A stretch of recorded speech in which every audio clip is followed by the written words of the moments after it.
Hello दोस्तों, मैं सचिन अरोड़ा एक बार फिर से आप सभी लोगों का स्वागत करता हूं अरोड़ा एजुकेटर के इस ऑफिशियल प्लेटफॉर्म पे। So I hope you all are doing great. आप सब बहुत बढ़िया होंगे। आज का ये सेशन काफी खास होने वाला है। ये सेशन खास 2 महीनों में होने वाला है। पहली बात तो ये है कि आज के इस सेशन में हम लोग बात करेंगे आईबीपीएस आरआरबी क्लर्क मेंस के उन 40 क्वेश्चंस पे जो कि प्रीवियस ईयर एग्जाम में पूछे गए। 24 सितंबर 2022 को पेपर हुआ क्लर्क का, और यहां पर 40 क्वेश्चन कंप्यूटर के आए। जैसे कि आप लोग जानते हैं, इन 40 क्वेश्चंस का लेवल कैसा रहा इस पर भी बात करेंगे। हम सिर्फ क्वेश्चन पर बात नहीं करेंगे, हम ऑप्शंस भी आपको वही देंगे जो एग्जाम में दिए गए, यानी क्वेश्चन भी सेम टू सेम और ऑप्शंस भी सेम टू सेम। और इसके अलावा पूरे YouTube में ये पहला वीडियो होने वाला है जहां पर कंप्यूटर के सभी क्वेश्चंस को एज इट इज डिस्कस किया जा रहा है। आप लोग जानते हैं कि इसके पहले वाले सेशन में हम लोगों ने आईबीपीएस आरआरबी पीओ में पूछे गए 40 क्वेश्चंस पर डिस्कस किया, और यहां पर क्लर्क लेवल के 40 क्वेश्चंस पर डिस्कशन करने की तैयारी कर चुके हैं। तो चलिए देखते हैं, और 40 में से आपने कितना स्कोर किया ये भी मुझे कमेंट करके बताइएगा कि सर, अगर एज इट इज पेपर हमें मिलता तो हम 40 में से इतना स्कोर कर पाते। Let's get started guys. Session शुरू करने से पहले आपको एक बात और भी बता देते हैं। RBI assistant, IBPS RRB PO clerk, FCI, ECGC, किसी भी एग्जाम की अगर आप प्रिपरेशन कर रहे हैं, कंप्यूटर की बात करें तो बहुत इंपॉर्टेंट रोल प्ले करता है। क्योंकि आप मानिए 40 क्वेश्चन में से अगर आप 37, 38 या 40 में से 40 क्वेश्चन सही कर लेते हैं, वो तब जब पेपर का लेवल काफी डिफिकल्ट है। अगर डिफिकल्ट पेपर में भी आप full out of full score करते हैं तो सोचिए कि आप कितने कैंडिडेट से आगे निकल जाएंगे। और सिलेक्शन होना और सिलेक्शन नहीं होने के बीच का जो डिफरेंस है वो सिर्फ 1 नंबर, 0.5 नंबर, 0.7 नंबर से सिलेक्शन रुकता है। और अगर आप कंप्यूटर में यहां पर बढ़िया स्कोर करते हैं तो ना ही आप सिर्फ सिलेक्शन लेंगे बल्कि अपने ओवरऑल स्कोर को भी बहुत बेटर कर पाएंगे। तो अगर आप चाहते हैं कि कंप्यूटर का एक बढ़िया सा कोर्स मिल जाए जहां पर हमें वीडियोस मिले, पीडीएफ मिले, मॉक टेस्ट मिले, और इसके अलावा कोई दूसरी वीडियो देखने की रिक्वायरमेंट नहीं, इसके अलावा कोई दूसरी पीडीएफ देखने की रिक्वायरमेंट नहीं, इसके अलावा कोई दूसरी बुक पढ़ने की भी रिक्वायरमेंट आपको नहीं है, क्योंकि ये कोर्स अपने में सफिशिएंट है। ये कैसे ज्वाइन कर सकते हैं इस कोर्स को, जिसकी वैलिडिटी 12 मंथ्स है। कोर्स का नाम है dream batch 3.0। Arora educator app को इंस्टॉल करिएगा गूगल प्ले स्टोर या आईओएस स्टोर की मदद से, और फिर आप इस कोर्स से कनेक्ट हो सकते हैं। किसी भी कंफ्यूजन के रिगार्डिंग दिए गए नंबर पे व्हाट्सएप करके भी आप डायरेक्टली अपनी क्वेरी को मुझसे पूछ सकते हैं। तो चलिए विदाउट फर्दर एडू बात करते हैं आज के 40 क्वेश्चंस के बारे में। प्रीवियस सेशन में हमने एक क्वेश्चन आपसे पूछा था जो कि आईबीपीएस का one of the famous question रहा है, जिसका आंसर कई सारे कैंडिडेट्स ने सही दिया लेकिन कई कैंडिडेट्स ने गलत भी दिया है। क्वेश्चन क्या था? Which one is the default world processor for Microsoft Windows? Microsoft Windows के केस में डिफॉल्ट वर्ल्ड प्रोसेसर कौन सा है? डिफॉल्ट का मतलब जिसको आपको अलग से डाउनलोड या इंस्टॉल करने की रिक्वायरमेंट नहीं होती। जब आप लैपटॉप या पीसी खरीदते हैं तो आपको बिल्कुल फ्री ऑफ कॉस्ट सेटिंग में आपको ये मिलता है, और ये वर्ड प्रोसेसर है word pad. So the correct answer is word pad. Clear है? तो आज का पहला क्वेश्चन ये रहा। 40 क्वेश्चन पर हम लोग बात करेंगे, वही क्वेश्चन जो क्लर्क लेवल पर पूछे गए। First web browser was created by? बहुत आसान क्वेश्चन। पहला वेब ब्राउजर डैश द्वारा बनाया गया था। क्या होगा answer? Tim Berners Lee, Mozilla Foundation, Jacobs, Mark Andreessen या Alan Turing?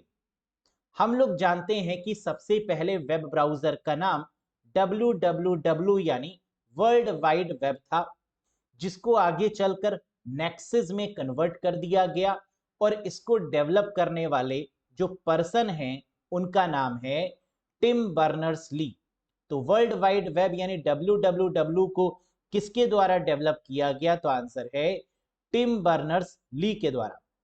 HTML hyper text markup language, HTTP hyper text transfer protocol को डेवलप करने वाले भी टिम बर्नर्स ली हैं। Next, which of the following is not an output device? निम्नलिखित में से कौन सा आउटपुट डिवाइस नहीं है? बहुत आसान सा क्वेश्चन है। कौन सी आउटपुट डिवाइस नहीं है? फ्लैट स्क्रीन आउटपुट है, स्कैनर इनपुट है, LCD प्लॉटर आउटपुट है। तो इसका मतलब यहां पर जो इनपुट डिवाइस है वो है स्कैनर और ये आउटपुट डिवाइस नहीं है। Next, the deleted mail in Gmail account goes in which folder? कह रहा है ये बताइए जीमेल में जो जीमेल का अकाउंट होता है यहां पर डिलीट किए हुए मेल किस फोल्डर में चले जाते हैं? जब आप किसी भी मेल को डिलीट करते हैं तो वो इनबॉक्स से डिलीट होकर कहां पहुंचता है? ट्रैश, स्पैम, ड्राफ्ट, रिसीव्ड या स्टीयर्ड? बिल्कुल सही करेक्ट आंसर होगा ट्रैश में। जब भी आप किसी मेल को डिलीट करते हैं वो मेल ट्रैश फोल्डर में चला जाता है। 30 दिन तक वो ट्रैश फोल्डर में रहता है और अगर 30 डेज के अंदर अंदर आपने उसको रिकवर कर लिया तो वो वापस से इनबॉक्स में आ जाएगा। लेकिन 30 दिन के बाद वो आपके जीमेल अकाउंट को टाटा बाय बाय कह दिए। तो इसका मतलब कि 30 डेज का टाइम पीरियड है ट्रैश में गए मेल को रिकवर करने के लिए। तो एग्जाम में ये क्वेश्चन भी पूछा जा चुका है कि ये बताइए कि ट्रैश में कोई भी मेल कितने दिन तक रुकता है? तो आंसर है 30 डेज। जब हम किसी भी मेल को डिलीट करते हैं तो वो मेल ट्रैश फोल्डर में 30 डेज तक रुकता है। Next, which of the following is used with the intention of extorting money from its owner? निम्नलिखित में से किसका उपयोग उसके मालिक से पैसे वसूलने के इरादे से किया जाता है? ऐसी कौन सी टेक्निक है जहां पर जो हैकर्स होते हैं वो ओनर से पैसे मांगते हैं? आप जानते हैं इस टेक्निक को बोला जाता है रैंसमवेयर। रैंसम का मतलब फिरौती। यहां पर हैकर्स क्या करते हैं गाइस? फाइल या फोल्डर को लॉक कर देते हैं और फाइल या फोल्डर को अनलॉक करने के लिए रैंसम यानी रिश्वत मांगी जाती है और इस रिश्वत को, इस अमाउंट को जो टेक्निक इस्तेमाल की जा रही है इसको रैंसमवेयर की कैटेगरी में रखते हैं। यहां पर जो ट्रांसफर किया जाता है अमाउंट वो क्रिप्टोग्राफी की मदद से किया जाता है, बिटकॉइन की मदद से किया जाता है। तो ये भी याद रखिएगा यहां किसी अकाउंट का यूज नहीं होता, यहां पर क्रिप्टोग्राफी यानी आप कह सकते हैं बिटकॉइन की मदद से डेटा का ट्रांसफर या अमाउंट का ट्रांसफर किया जाता है। Next, which out of the following is not a valid cell reference in Excel spreadsheet? Excel spreadsheet में निम्नलिखित में से कौन सा एक वैध सेल संदर्भ नहीं है? तो आपको यहां पर 5 ऑप्शन दिखाए जा रहे हैं और आपको बताना है कि इसमें से वैलिड सेल रेफरेंस कौन सा नहीं है। CA20, C20, दिस वन और ऑल आर वैलिड। हम लोग जानते हैं कि डॉलर का इस्तेमाल तो सेल रेफरेंसिंग में करते हैं रोज या कॉलम्स को लॉक करने के लिए, तो डॉलर तो होगा। फर्स्ट और सेकंड ऑप्शन भी सही है, लेकिन हैश का इस्तेमाल एक्सेल शीट में नहीं होता।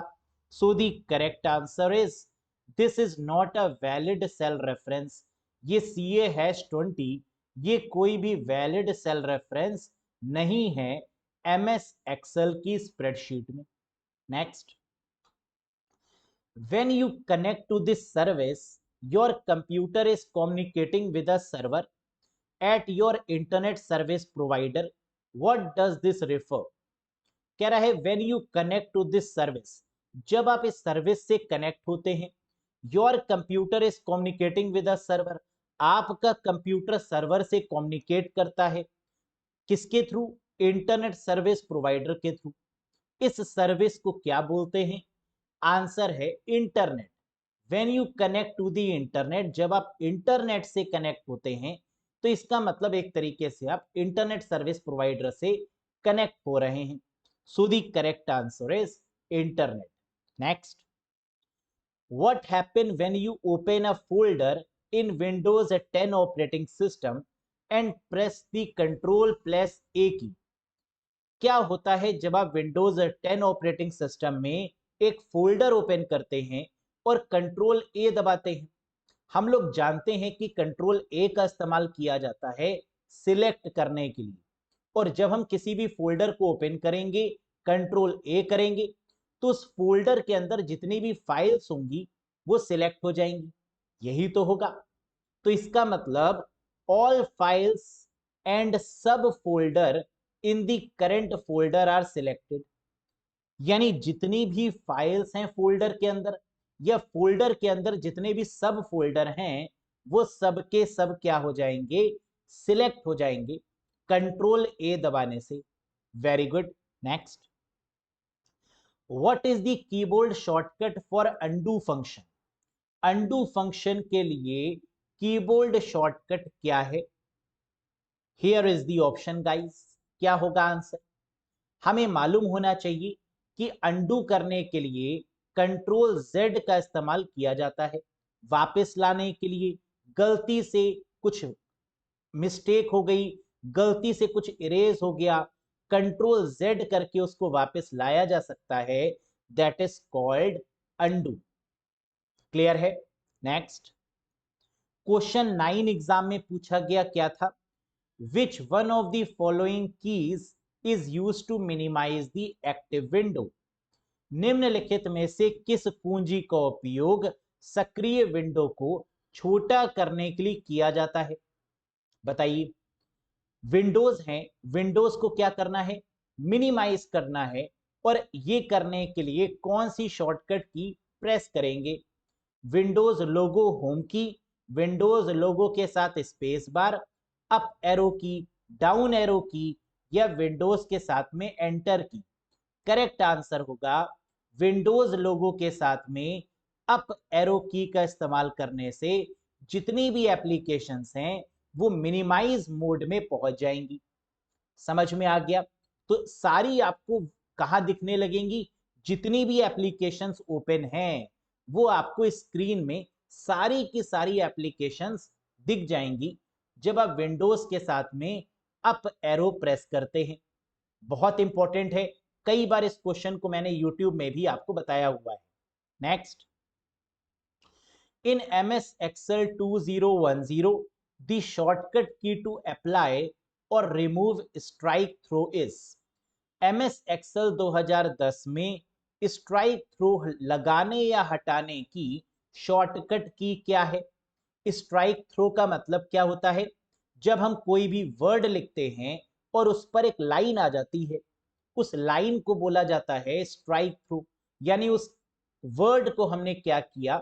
एक तरीके से कट कर दिया। That is called strike through.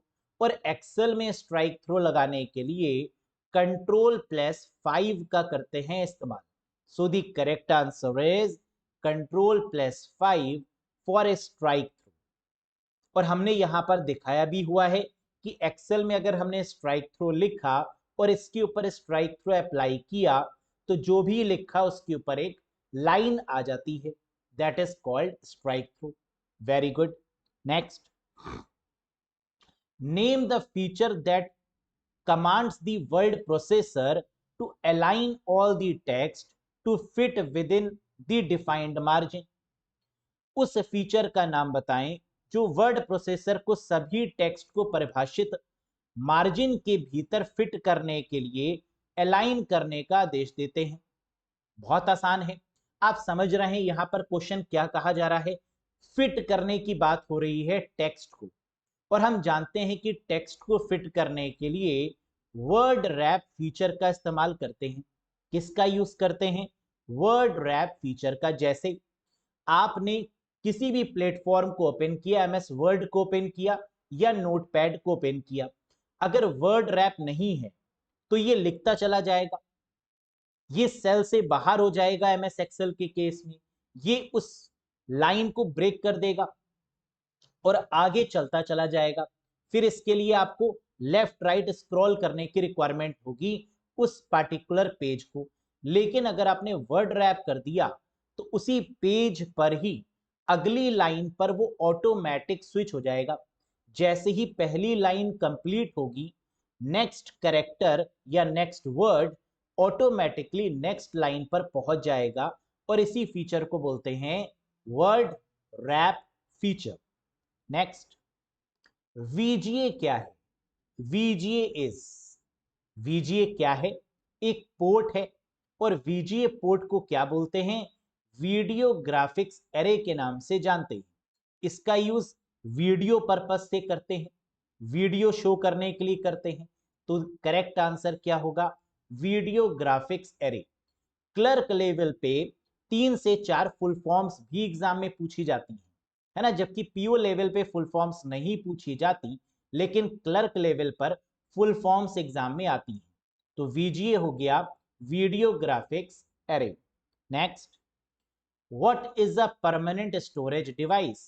स्थायी स्टोरेज डिवाइस कौन सी है? परमानेंट कैशे टेम्परेरी है, रजिस्टर मेमोरी टेम्परेरी है, मॉनिटर तो स्टोरेज डिवाइस है ही नहीं, रैम टेम्परेरी है, हार्ड डिस्क परमानेंट है। तो हार्ड डिस्क की बात हो या SSD की बात हो, ये स्टोरेज डिवाइसेस हैं जो परमानेंट नेचर की हैं। So the correct answer is hard disk. कई बार ये क्वेश्चन भी आता है कि हार्ड डिस्क को डिवाइड करने के प्रोसेस को क्या बोलते हैं? हार्ड डिस्क को ट्रैक और सेगमेंट्स में डिवाइड करने के प्रोसेस को क्या बोलते हैं? तो आंसर क्या होगा? जब भी हम हार्ड डिस्क को फॉर्मेट करते हैं तो इसका मतलब जो उसमें स्टोर डेटा है वो ट्रैक और सेक्टर में डिवाइड हो जाता है। तो that is what we called formatting. Dividing the disk into track and sector is called formatting. याद रखिएगा इसको। Next, a software interrupt is also called as dash. एक सॉफ्टवेयर इंटरप्ट को एक डैश के रूप में भी कहा जाता है। सॉफ्टवेयर इंटरप्ट का मतलब क्या है? कई बार हम सॉफ्टवेयर को इंस्टॉल करते हैं अपने कंप्यूटर्स में, है ना, आप भी करते होंगे एप्लीकेशन या सॉफ्टवेयर को इंस्टॉल अपने मोबाइल फोन में, कंप्यूटर में, लैपटॉप में। लेकिन इंस्टॉल करने के बाद वहां पर कई बार मैसेज आता है। मैसेज क्या आता है? कि सॉफ्टवेयर को अपडेट कर लीजिए। मैसेज क्या आता है? कि सॉफ्टवेयर में शायद कोई बग आ गया है। मैसेज क्या आता है? कि ये सॉफ्टवेयर कंपैटिबल नहीं है आपके कंप्यूटर के अकॉर्डिंग। तो इस तरीके के कई सारे सॉफ्टवेयर रिलेटेड इंटरप्ट यानी मैसेजेस आपको मिलते हैं और इन मैसेजेस को क्या बोलते हैं? आंसर है इनको एक्सेप्शन बोला जाता है या इनको ट्रैप बोला जाता है। तो इसके दो आंसर बनते हैं, दिस इज कॉल्ड ट्रैप या this is called exception handling, है ना, जिसे एक्सेप्शन बोलते हैं। याद रखिएगा इसको। इंटरप्ट हमारे दो तरीके के होते हैं, एक हार्डवेयर इंटरप्ट होता है और एक सॉफ्टवेयर इंटरप्ट होता है। हार्डवेयर इंटरप्ट का मतलब जब कंप्यूटर की चार्जिंग डाउन हो रही होती है तो कंप्यूटर का ऑपरेटिंग सिस्टम हमें मैसेज देता है कि जो चार्जिंग है वो डाउन होने वाली है, चार्जर से कनेक्ट कर लीजिए, चार्जर को ऑन कर लीजिए, वरना सिस्टम शट डाउन हो जाएगा, है ना, फोर्सफुली बंद हो जाएगा। ये हार्डवेयर इंटरप्ट है। सॉफ्टवेयर इंटरप्ट का मतलब जब कोई सॉफ्टवेयर रिलेटेड एक्टिविटी होती है, जैसे सॉफ्टवेयर अपडेट आ गया है, सॉफ्टवेयर में कोई मेलवेयर आ गया है, सॉफ्टवेयर जो है वो कंपैटिबल नहीं है, इनसे रिलेटेड अगर कोई मैसेज होगा तो उसे ट्रैप बोलेंगे। और चार्जिंग से रिलेटेड कोई मैसेज होगा वो हार्डवेयर इंटरप्ट में आएगा। और ये दो तरीके के होते हैं, एक पोलिंग और एक वेक्टर्ड। हार्डवेयर जो इंटरप्ट होते हैं वो दो तरीके के होते हैं, पोलिंग और वेक्टर्ड। क्लियर है? Next, in power point themes could be found under. Power point में थीम्स को किसके अंतर्गत पाया जाता है? अगर आपने MS पावर पॉइंट टॉपिक को बहुत अच्छे से पढ़ा है तो आप जानते होंगे कि पावर पॉइंट में बहुत सारी तरीके की थीम्स होती हैं जिनको आप अप्लाई कर सकते हैं, जिसकी मदद से आपकी जो पावर पॉइंट में स्लाइड्स होती हैं वो काफ़ी अट्रैक्टिव बनती हैं और ये डिज़ाइन टैब के अंदर मिलती हैं। तो करेक्ट आंसर यहाँ पर होगा डिज़ाइन टैब। देख सकते हैं आप स्क्रीन के ऊपर, जैसे ही आप डिज़ाइन पर क्लिक करेंगे कई सारे तरीके की थीम्स आपको मिल जाएंगी। जिस भी थीम को आपको अप्लाई करना है उसको सिलेक्ट करिए, जितनी भी स्लाइड्स होंगी वो उसी थीम में ऑटोमेटिकली चेंज हो जाएंगी। That is called themes. Next, an operating system enables a person to communicate with a computer through the use of symbols, icon, visual metaphors and pointing devices. In which of the following will it be classified? Question थोड़े बड़े बड़े होते हैं, बड़े question देखकर candidate घबरा जाते हैं। एक्चुअली में क्वेश्चन बड़े करने का मतलब है टाइम कंज्यूम करना। वो चाहते हैं कि आप क्वेश्चन को इंग्लिश में पढ़ें, ना समझ में आए आप हिंदी में पढ़ें, आप बार बार क्वेश्चन को पढ़ें ताकि आपका टाइम किल हो। और जितना टाइम आपका रीड करने में किल होगा उतना ही आपसे कोई ना कोई सेक्शन छूटेगा, या तो आप 40 के 40 क्वेश्चन पढ़ ही नहीं पाएंगे, है ना। तो जल्दी में आप गलती करेंगे और यही एग्जामिनर चाहता है। तो इसीलिए एक ही बार में पढ़ना होगा, कॉन्सेप्ट समझना होगा और आंसर लगाना होगा। क्वेश्चन पढ़ते ही हमें समझ में आ गया कि सिंबल्स आइकन्स की बात हो रही है। सिंबल और आइकन्स को क्या बोला जाता है? जीयूआई बोला जाता है, ग्राफिकल यूजर इंटरफेस बोला जाता है। जबकि सीयूआई क्या है? कमांड यूजर इंटरफेस है, जहां पर कीबोर्ड की मदद से हम लोग अलग अलग कमांड देते हैं कंप्यूटर को चलाने के लिए। Next, MAC address is a dash bit number. MAC address एक डैश बिट संख्या है। हम जानते हैं मैक क्या है? Media access control address. MAC address hardware address को बोलते हैं, फिजिकल एड्रेस को बोला जाता है, या ईथरनेट एड्रेस को बोला जाता है। मैक एड्रेस 48 बिट का होता है। कितने बिट का होता है गाइज? 48 बिट का। मैक एड्रेस कहां पर लिखा होता है? बिल्कुल सही, एनआईसी कार्ड यानी नेटवर्क इंटरफेस कार्ड पर मेंशन होता है। मैक एड्रेस ओएसआई मॉडल में कौन सी लेयर डील करती है? Second layer, data link layer MAC address पे काम करती है। मैक एड्रेस को गवर्न करने, मैक एड्रेस को रेगुलेट करने के लिए कौन सी नेटवर्क डिवाइसेस हैं? स्विच और ब्रिज मैक एड्रेस पर काम करते हैं। तो यानी बहुत सारी चीजें हैं जो आपको पता होनी चाहिए आईपी एड्रेस, मैक एड्रेस के रिगार्डिंग, क्योंकि यहां से क्वेश्चन जरूर आएगा एग्जाम में। Next, which device convert a decimal input number two binary. कौन सा उपकरण दशमलव इनपुट संख्या को बाइनरी में परिवर्तित करता है? ऐसी कौन सी डिवाइस है जो हम कंप्यूटर को डेसिमल इनपुट नंबर को बाइनरी में कन्वर्ट कर रही है? A decimal input number two binary 0101 में कन्वर्ट कर रही है। एक्यूमुलेटर, इनकोडर, एएलयू, मेमोरी, या नन ऑफ दीज। एक्यूमुलेटर क्या है? एक्यूमुलेटर एक रजिस्टर है जिसका काम है रिजल्ट को स्टोर करना।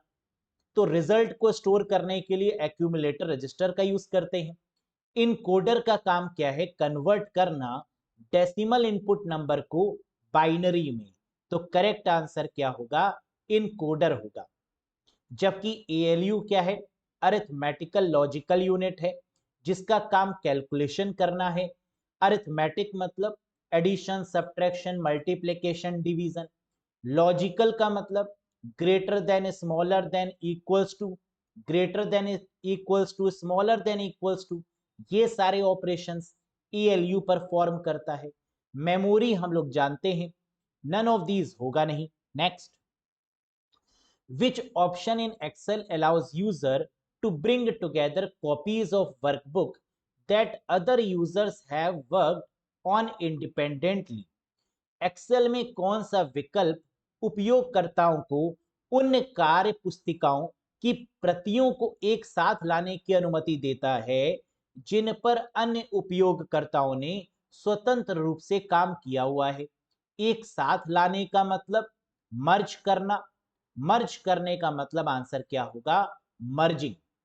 तो हमें यहां पे क्वेश्चन पढ़ते ही समझ में आ गया, bring together copies of workbook, एक साथ वर्कबुक को लेकर आना मतलब उनको मर्ज करना, that is called merging feature in MS Excel.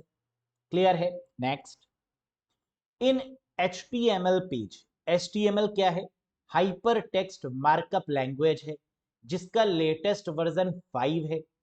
HTML का इस्तेमाल वेब डेवलपमेंट में किया जाता है। कोई वेब पेज बनाना है, कोई वेबसाइट डेवलप करनी है, तो HTML की मदद से हम लोग कर सकते हैं। बहुत सारी लैंग्वेजेस हैं जिनकी मदद से वेबसाइट को डेवलप करते हैं, जैसे HTML है, CSS है, जावा स्क्रिप्ट है। इन सब का इस्तेमाल हम लोग वेबसाइट डेवलपमेंट में करते हैं। HTML में हम लोग टैग का इस्तेमाल करते हैं। पूछा क्या जा रहा है, in an HTML page apart from bold tag which of the following make the text bold. एक HTML पेज में बोल्ड टैग के अलावा यानी बी टैग के अलावा निम्नलिखित में से कौन सा टेक्स्ट को बोल्ड करने के लिए इस्तेमाल किया जाता है। आंसर है स्ट्रॉन्ग टैग। हमें बोल्ड करना है अगर किसी भी लाइन को HTML के फॉर्मेट में, टैग के फॉर्मेट में, तो बी का इस्तेमाल भी कर सकते हैं या इसकी जगह पर स्ट्रॉन्ग का इस्तेमाल भी कर सकते हैं। तो ये दोनों एक दूसरे के क्या हैं, सिमिलर हैं, सिनोनिम है, बोल्ड या strong. Next, in which year was Windows 7 launch. Windows 7 किस वर्ष में लॉन्च किया गया था।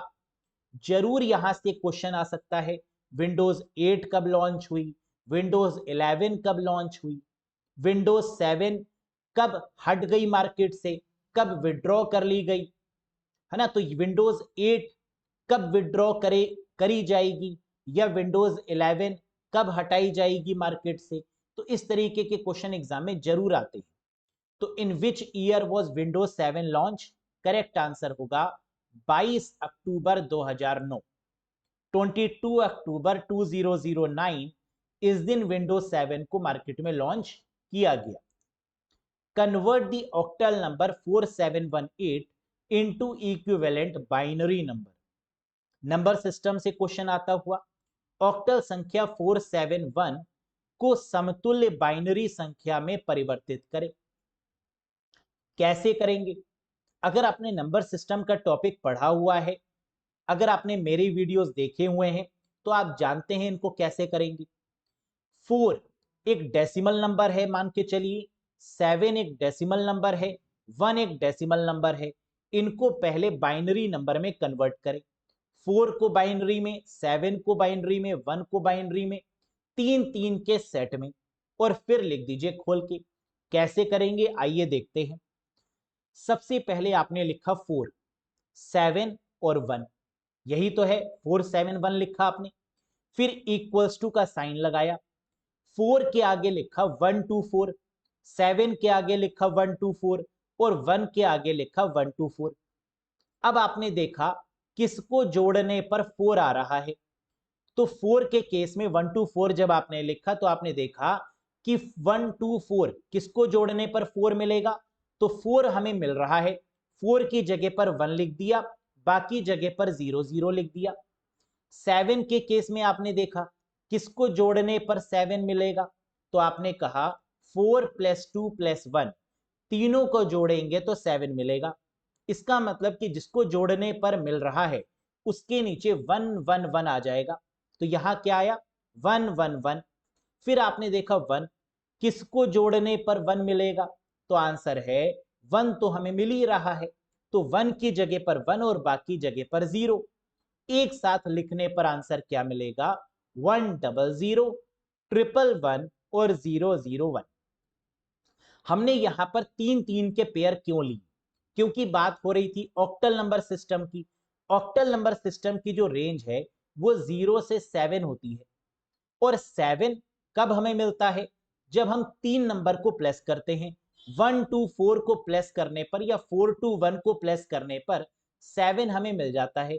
इसीलिए यहां पर जो पेयर बनाए जाते हैं वो 3-3 के होते हैं, जबकि हेक्साडेसिमल के केस में जो पेयर बनता है वो 4-4 का बनता है।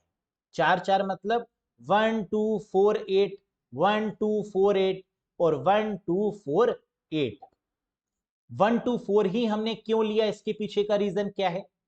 बाइनरी नंबर सिस्टम, कंप्यूटर हमेशा बाइनरी नंबर को समझता है, और बाइनरी का मतलब होता है 2, 2 की पावर 0, 2 की पावर 1, 2 की पावर 2, 2 की पावर 3। जब आप इसको ओपन करेंगे तो आपको क्या मिलेगा? 2 की पावर 0 1, 2 की पावर 1 2, 2 की पावर 2 4, 2 की पावर 3 8 एंड सो ऑन। ये ना लिखकर हम लोग डायरेक्टली क्या लिख देते हैं? 1 2 4 8 16 32 64। इस तरीके से हम लोग कन्वर्ट करते हैं। Very good, next. 1 petabyte equals to 1024 dash.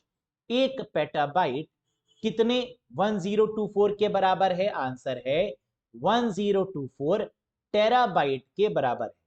तो 1 petabyte is equals to 1024 terabyte, यानी थर्ड होगा करेक्ट आंसर। इसके लिए आपको पूरी मेमोरी यूनिट की हायरार्की याद होनी चाहिए कि सबसे छोटी यूनिट कौन सी होती है।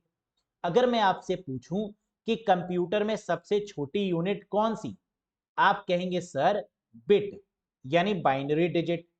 बिट के बाद निबल, निबल के बाद byte, kilobyte, megabyte, gigabyte, terabyte, petabyte और भी होती है ना? तो ये सब आपको याद होनी चाहिए। Next, why is the caps lock key refer to as toggle key? Caps lock कुंजी को टॉगल कुंजी क्यों कहा जाता है? पढ़िए और बताइए। सबसे पहली बात आपको यह पता होना चाहिए कि टॉगल कीज होती क्या है। What are toggle keys? Toggle keys 3 तरीके की होती हैं, caps lock, num lock, scroll lock. जो ऑन ऑफ नेचर की होती है, इसका नेचर क्या होता है? On off, on off. Caps lock, num lock, scroll lock.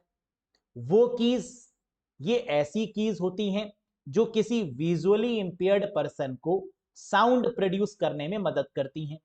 वो विजुअली इंपेयर्ड पर्संस को टाइप करने में मदद करती हैं। ऐसी कीज को टॉगल कीज कहा जाता है। तो आंसर क्या होगा?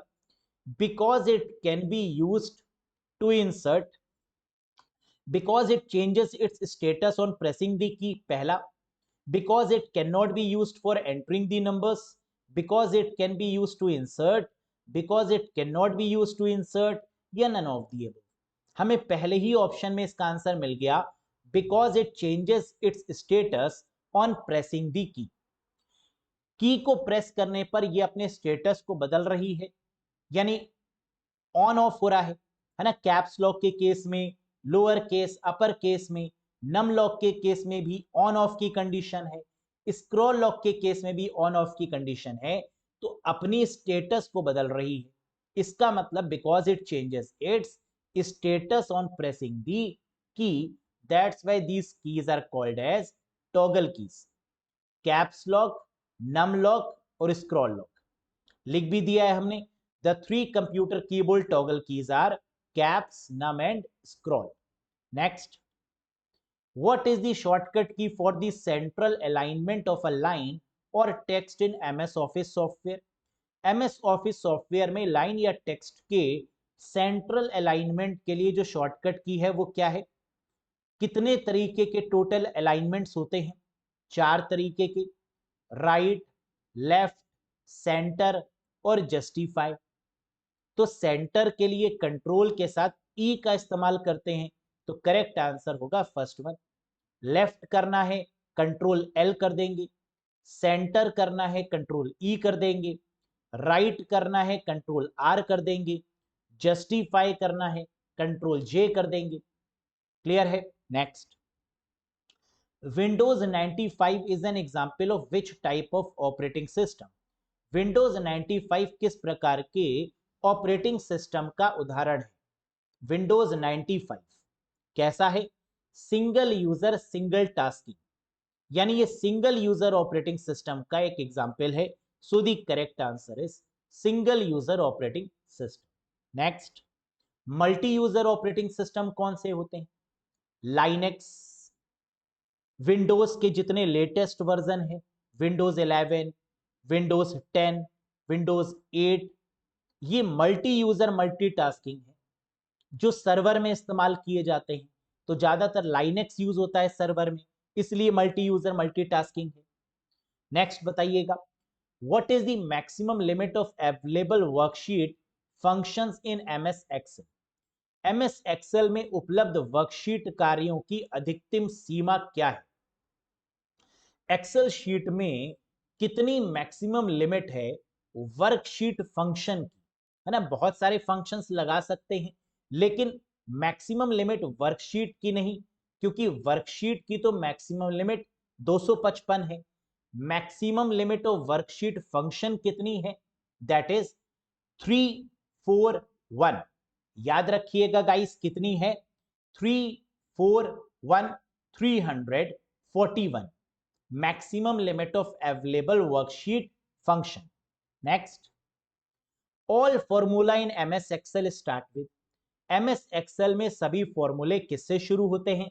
हम जानते हैं एक्सेल शीट में सभी फॉर्मूले, सभी फंक्शन इक्वल्स टू सिंबल से शुरू होते हैं।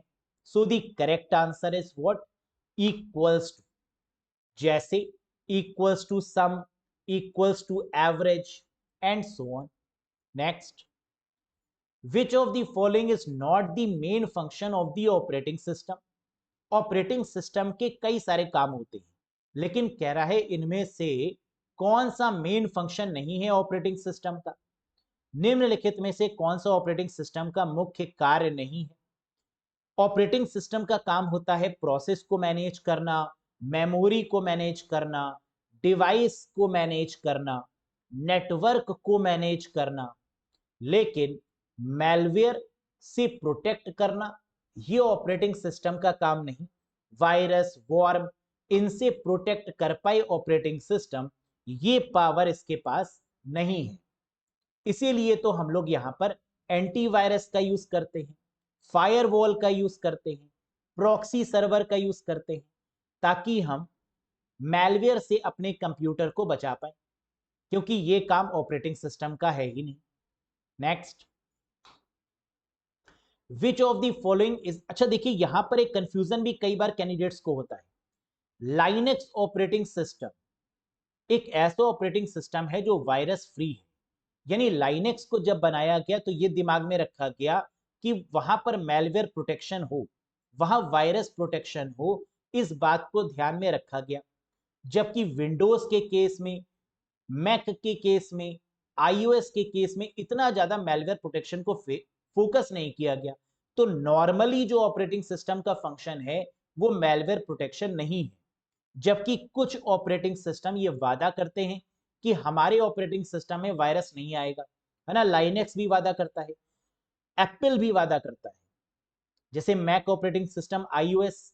लेकिन वादा करने से क्या है, क्योंकि कई बार एप्पल की डिवाइसेस में वायरस आ जाता है, स्पाईवेयर आ जाता है, रैंसमवेयर तक आ जाता है ना। तो इसका मतलब कि हम क्लेम नहीं कर सकते, क्योंकि इनका मेन पार्ट प्रोटेक्शन नहीं है, मैनेजमेंट है।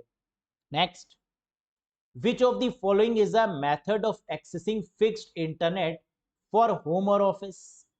निम्न में से कौन सा घर या कार्यालय के लिए निश्चित इंटरनेट तक पहुंचाने का एक तरीका है? अच्छा मुझे ये बताओ कि होम या ऑफिस में जो इंटरनेट की स्पीड होगी वो स्लो होगी या फास्ट होगी? सोच के बताइए। बिल्कुल सही, होम या ऑफिसेस के केस में इंटरनेट की जो स्पीड होगी वो फास्ट होगी। और फास्ट इंटरनेट स्पीड को क्या बोलते हैं? ब्रॉडबैंड बोलते हैं। ब्रॉडबैंड का दूसरा नाम क्या है? DSL connection. तो करेक्ट आंसर क्या होगा? Digital subscriber line. ये होता है खूबसूरती कॉन्सेप्ट पढ़ने की। जब आप कॉन्सेप्ट पढ़ते हैं ना तो आपको पता होता है कि अगर कहीं भी होम आए, कहीं भी ऑफिस आए, तो आंसर ब्रॉडबैंड होगा। ब्रॉडबैंड कनेक्टिविटी का मतलब हाई स्पीड, हाई स्पीड का मतलब डीएसएल। तो ये लिंक बनता चला जाता है। और इस तरीके से क्वेश्चन की लैंग्वेज कितना भी टफ कर ले एग्जामिनर, आप चुटकियों में उसके आंसर को बता पाते हैं। तो ये रीजन है, कॉन्सेप्ट जब आपके सॉलिड होंगे ना, तभी आप आंसर को बढ़िया तरीके से समझ पाएंगे और तुरंत उसके आंसर को लगा पाएंगे। Next, integrated circuit were used in which generation computer. Integrated circuit का प्रयोग किस पीढ़ी के कंप्यूटर में किया गया, यानी कंप्यूटर जनरेशन से बहुत आसान क्वेश्चन आता हुआ। हम जानते हैं फर्स्ट जनरेशन में वैक्यूम ट्यूब, सेकंड में ट्रांजिस्टर, थर्ड में इंटीग्रेटेड सर्किट आया, तो करेक्ट आंसर होगा थर्ड जनरेशन। फोर्थ जनरेशन में आपका लार्ज स्केल इंटीग्रेटेड सर्किट आ गया, फिफ्थ में very large scale integrated circuit आ गया, फोर्थ में माइक्रो प्रोसेसर आ गया, और फिफ्थ में रोबोट जैसी टेक्नोलॉजी को इंट्रोड्यूस कर दिया गया। तो यहां क्या होगा, third generation is the right one for integrated circuit. Next, what is the function of a modem. Modem का कार्य क्या है। हम जानते हैं मॉडेम का इस्तेमाल करते हैं ज्यादातर डायल अप कनेक्शंस के केस में। कब करते हैं, डायल अप कनेक्शंस या टेलीफोन कनेक्शंस के केस में। इसका मतलब कि कभी भी क्वेश्चन में डायल अप लिखा हो, टेलीफोन लाइंस लिखा हो, आंसर क्या होगा, modem.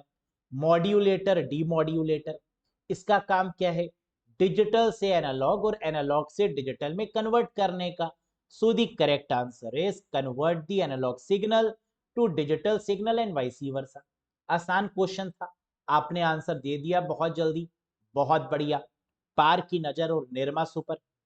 Next, which of the following is a server act as an intermediary between a workstation, user and the internet so that the enterprise can ensure security। निम्नलिखित में से कौन सा सर्वर वर्क स्टेशन उपयोगकर्ता और internet के बीच मध्यस्थ के रूप में कार्य करता है ताकि उद्यम सुरक्षा सुनिश्चित कर सके। बढ़िया सुरक्षा देने के लिए क्या करेंगे, प्रॉक्सी सर्वर का इस्तेमाल करेंगे। सबसे ज्यादा खतरा किसको है, जिसके पास सारी इंफॉर्मेशन है, जिसके पास बहुत सारी इंफॉर्मेशन है, जिसके पास बहुत सारा पैसा, उसको बहुत ज्यादा खतरा।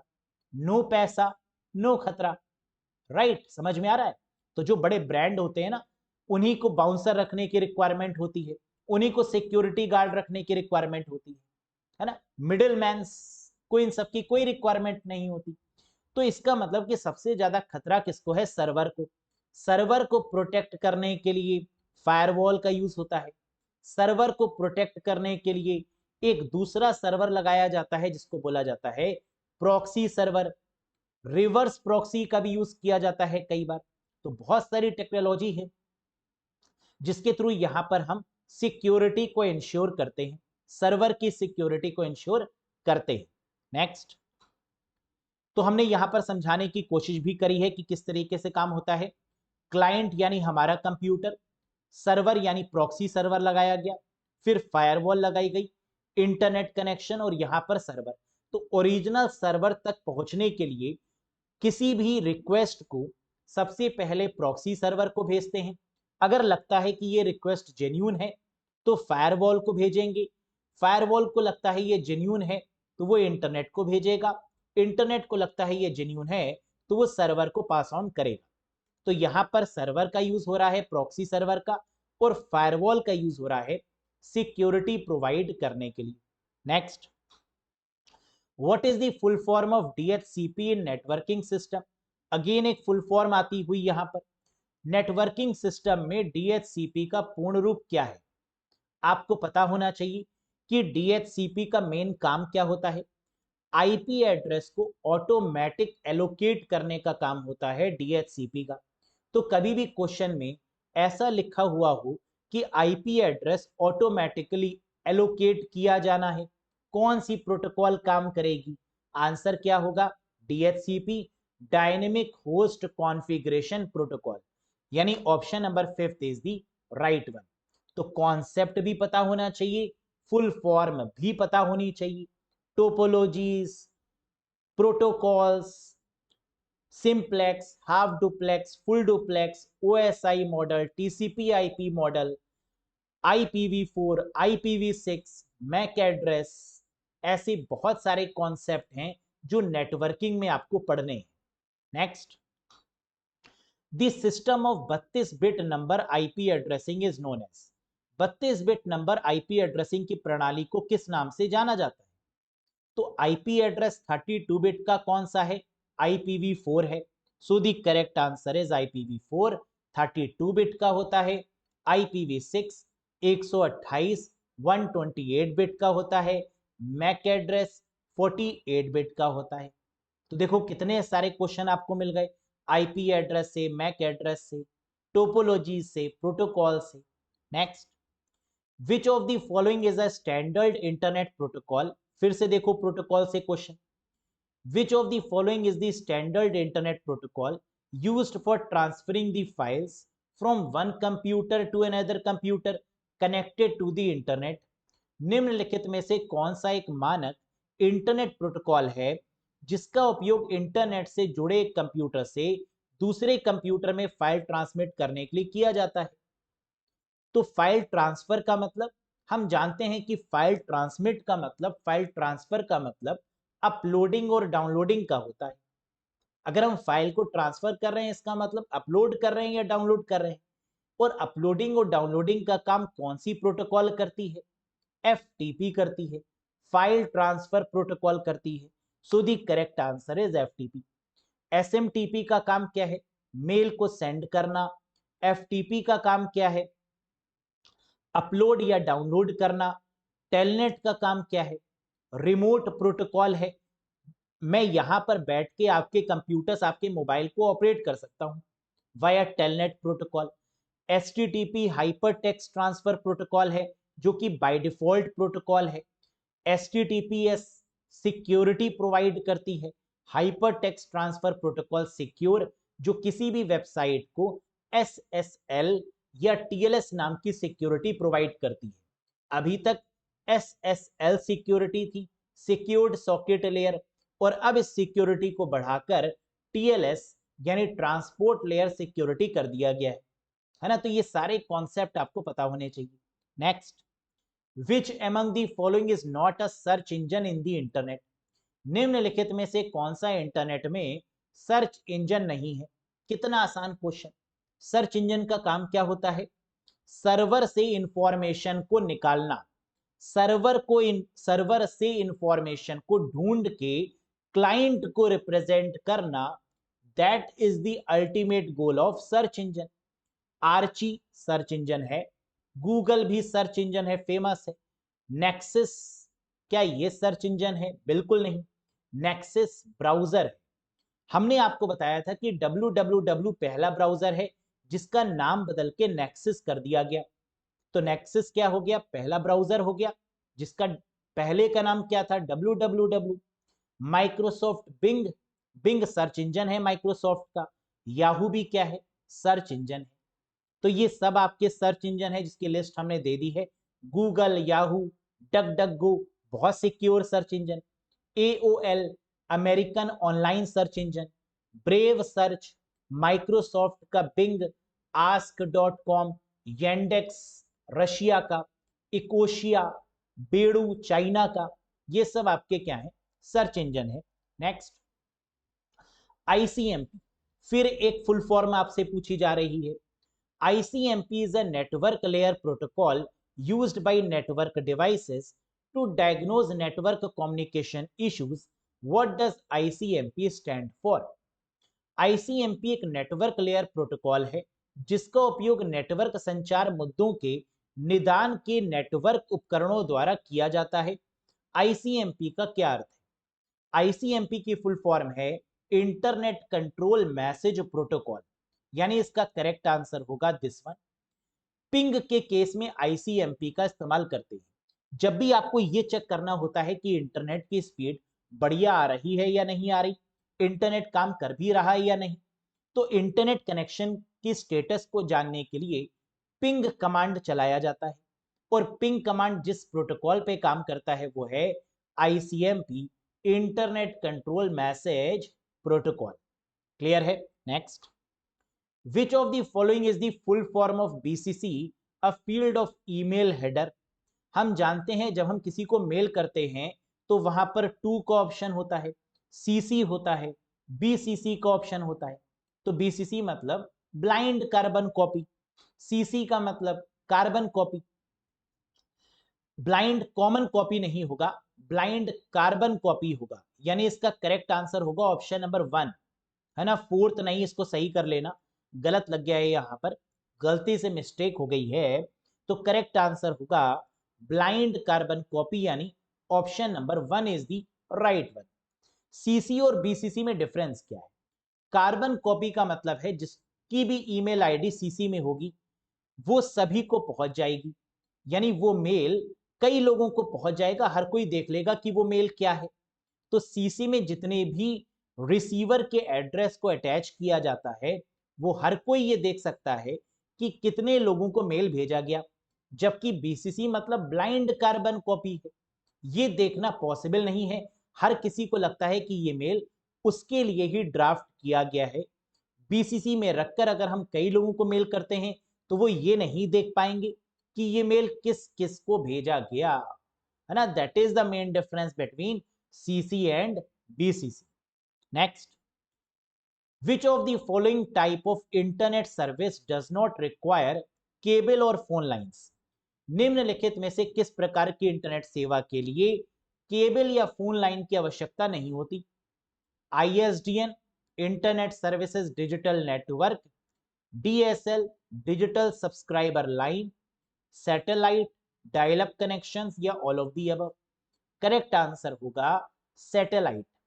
सैटेलाइट में किसी भी तरीके की केबल्स की रिक्वायरमेंट नहीं होती, क्योंकि सैटेलाइट क्या है, एक ऐसा वे ऑफ मीडियम है जो फिजिकली केबल्स से रिलेटेड कोई भी काम नहीं करता, है ना। वायरलेस मोड से ये काम करता है, वाईफाई मोड से ये काम करता है। तो यहां पर किसी भी तरीके की फोन लाइन या केबल की रिक्वायरमेंट नहीं होती, that is called satellite. Clear है गाइस? तो 40 में से आपने कितना स्कोर किया, कैसा लगा आपको यहां पर लेवल, कमेंट करके जरूर बताइएगा। आज का क्वेश्चन ऑफ द डे बहुत ही इंपॉर्टेंट क्वेश्चन, बहुत बार एग्जाम में पूछा गया है। बताइए इसका आंसर कमेंट बॉक्स में क्या होगा। Which is today's most popular USB flash drive portable device? आज का सबसे लोकप्रिय यूएसबी मतलब universal serial bus flash drive portable device कौन सी है? CD, DVD, floppy drive, pen drive, all of these? आपको पता होना चाहिए कि फ्लैश ड्राइव क्या होती है, फ्लैश मेमोरी क्या होती है, कौन कौन सी चीजों को, कितनी तरीके के डिवाइसेस को फ्लैश मेमोरी में रखा जाता है। अगर ये आपको पता है तो इसका आंसर आपको पता होगा। साथ ही साथ आप मुझे ये भी बताइएगा कि ऐसी कौन कौन सी डिवाइसेस हैं जिन्हें फ्लैश ड्राइव या फ्लैश मेमोरी के कॉन्सेप्ट में रखते हैं, है ना। अगर आपको पता है तो जरूर कमेंट करके बताइएगा। बहुत प्यारा क्वेश्चन है, ये क्वेश्चन एग्जाम में बिल्कुल आएगा, कंफर्म है। बताइएगा आंसर। कैसा लगा आपको सेशन, एक बार लाइक करके बताइएगा। इतने सारे क्वेश्चंस, 40 क्वेश्चन अरेंज करना विद ऑप्शन, है ना, आसान नहीं था मेरे लिए भी।